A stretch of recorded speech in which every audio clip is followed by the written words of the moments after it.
High friends, আমি Shovon. Welcome to my YouTube channel. তো এখন আমি উৎসব মুভিটাকে নিয়ে কথা বলবো, যে মুভিটা চরকি ওটিটি প্ল্যাটফর্মে 7 আগস্ট 2025-এ চলে এসছে। ডিউরেশনের কথা যদি বলি, 2 ঘন্টার মতো প্লাস এই মুভিটার ডিউরেশন। আর 2 ঘন্টার মতো প্লাস বললে ভুল বলা হবে, 2 ঘন্টা থেকে একটুখানি কম। আর আমার কিন্তু মুভিটা কিন্তু দুর্দান্ত লেগেছে। ডিরেক্টেড বাই তানিম নূরের এর আগের কাজও দেখেছি, তার কাজ যথেষ্ট ভালো হয় এবং তার কাজের মধ্যে কিন্তু একটা কমিক টাইমিং থাকে, যেটা কিন্তু আমার মানে কমিক রিলিফ থাকে, যেটা কিন্তু আমার দেখতে বেশ ভালো লাগে। তা কেমন হলো উৎসব? এখানে লিড কাস্টে রয়েছে জাহিদ হাসান, যার এখানে নাম থাকে জাহাঙ্গীর।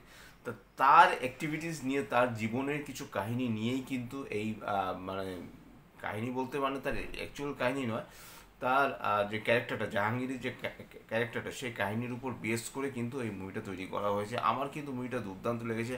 দ্য ক্রিসমাস ক্যারল এই একটা মুভির মানে অফিসিয়াল রিমেক বললে ভুল হবে, সেই মুভিটার উপর বেস করে কিন্তু এই মুভিটাকে বানানো হয়েছে উৎসব। এই মুভিতে কিন্তু জাহিদ হাসান ছাড়াও রয়েছে সাদিয়া, মানে জেসমিনের যে ছোটোবেলার যে মানে কম বয়সী যে ক্যারেক্টারটা এখানে প্লে করেছে। সাদিয়ার কাজ আমার যথেষ্ট ভালো লেগেছে। মায়া শালিকে আমি দেখেছি, তখন থেকে কিন্তু তার কাজ আমার যথেষ্ট ভালো লেগেছে। এছাড়াও রয়েছে হাসান, রয়েছে চঞ্চল চৌধুরীর মতো তারকা রয়েছে, অল্প সময়ের জন্য আছে, কিন্তু তারা কিন্তু তাদের ক্যারেক্টারগুলো এত ইন্টারেস্টিং, যার জন্য মুভিটা দেখতে কিন্তু বেশ বেশ জমাটিয়ে লাগে। এছাড়াও অপি কবিরি রয়েছে, সুনেরা বিনতে কামাল রয়েছে। জাস্ট একটু সময়ের জন্য ক্যামিও বললেও মানে ভুল বলা হবে, ক্যামিওর মতোই ক্যারেক্টারটা, তার ক্যারেক্টারটার নাম থাকে এশা। এছাড়া আফসানা মিমি আছে, ইন্তেখাব দিনার রয়েছে, তার ক্যারেক্টারটা ক্যামিও টাইপেরই, খুব অল্প পরিসরে তিনি রয়েছেন। তারিক আনাম খান রয়েছে, তার এখানে নাম থাকে মোবারক, তার ক্যারেক্টারটা এখানে মৃত্যু ঘটে।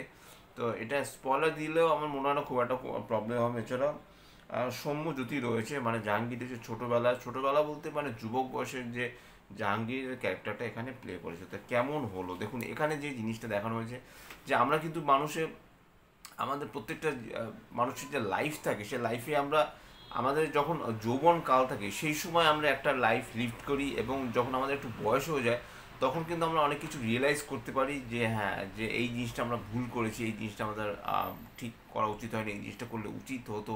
তা এই জিনিসটার উপর বেস করে মুভিটা, এবং মুভিটা কিন্তু অ্যাজ এ কমেডি থ্রিলার বললে ভুল বলা হবে, কমেডি মুভি বললেই বেশি ভালো হবে। আমার কিন্তু মুভিটা দেখতে দুর্দান্ত লেগেছে। আপনারা চরকি ওটিটি প্ল্যাটফর্মে যান, গিয়ে আপনারা মুভিটা দেখুন, আপনাদের কিন্তু খুব খুব ভালো লাগবে। এবং যারা কমেডি মুভি দেখতে যারা রীতিমতো পছন্দ করেন, তাদের জন্য কিন্তু আমি বলবো একটা মাস্ট মাস্ট ওয়াচ একটা ছবি উৎসব।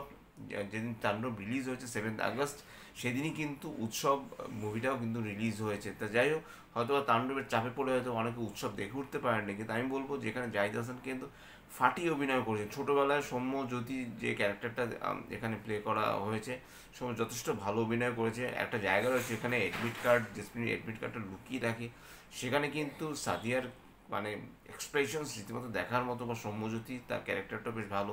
সে ছোটোবেলায়, তার যখন বয়স কম ছিল, সে মানে সিডি, ভিসিডি এগুলো বিক্রি করতো। বেসিক ইনস্টিংক্টের কথা চলে আসছে সেই সময়। ডিডিএল যে সিনেমাটার কথা চলে আসে, শাহরুখ কাজলের সিনেমার কথা চলে আসছে, মানে বেশ একটা নস্টালজিয়া একটা ভাব কিন্তু চলে আসবে। এবং জয়া হাসান যতটুকু সময় এখানে অভিনয় করেছেন, ফাটি অভিনয় করেছেন। চঞ্চল চৌধুরীর ক্যারেক্টারটা বেশ ভালো। অপি করিমকে অনেকদিন পর দেখে আমার ভালো লাগলো।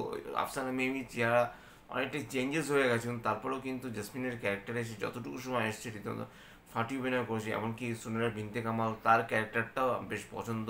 কিন্তু আর তারিকা নাম খান তো স্যার, তারিকা নাম খান তো রয়েছেন, কিন্তু জাহিদ হাসান এখানে তিনি ফাটিয়ে পারফর্ম করছেন। এমন এমন কিছু পাড়ার ক্যারেক্টার থাকে না, যেসব ক্যারেক্টারকে অনেকেই খুব একটা পছন্দ করেন না, হয়তো বা রেসপেক্ট করেন, কিন্তু ভেতর ভেতর তাদের খুব অপছন্দ করেন। এবং জাহিদ হাসান সে একটু কঞ্জুস টাইপের, একটুখানি তিনি লাইফ লিড করতে পছন্দ করেন, এবং তিনি তার বিজনেস ছাড়া প্রায় কিছুই বোঝেন না। তো এরকমই কিছু সিচুয়েশন ক্রিয়েট হয়, এবং তিনি কী কী জিনিস ভুল করেছেন, সেই জিনিসের রিপিটেশনগুলো সিনেমা হলে বসে তাকে চঞ্চল চৌধুরী, জাহা হাসান, তারা সিনেমা হলে বসে তাকে দেখায়।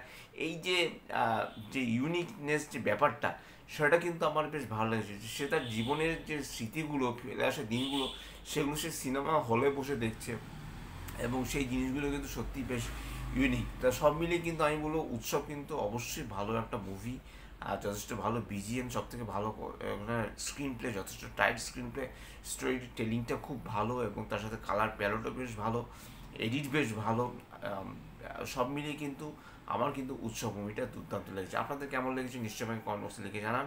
আর যদি আমার চ্যানেলটা ভালো লাগে থাকে লাইক, শেয়ার, কমেন্ট এবং সাবস্ক্রাইব করতে ভুলবেন। আমার চ্যানেলকে ইনস্টাগ্রামের লিঙ্ক, ফেসবুকের লিঙ্ক এবং ইউটিউবের লিঙ্ক আমার ডিসক্রিপশন বক্সে দিয়ে দেওয়া রয়েছে, সেখান থেকে আপনারা আমাকে কানেক্ট করতে পারেন। এবং অবশ্যই উৎসব মুভিটা দেখতে আপনারা অবশ্যই ভুল করবেন না। মাস্ট ওয়াচ একটা ছবি, সেটা নাম হলো উৎসব। এবং অবশ্যই জাহিদ হাসানের সিনেমা দেখুন, জাহিদ হাসানের ক্যারেক্টারটার দেখুন, জাহাঙ্গীরের ক্যারেক্টারটা দেখুন, আপনারা রীতিমতো হাসতে হাসতে আপনারা মানে পাগল হয়ে যাবেন, এরকমভাবে সিনেমাটাকে তৈরি করা হয়েছে। Tata, love you, bye bye and good night.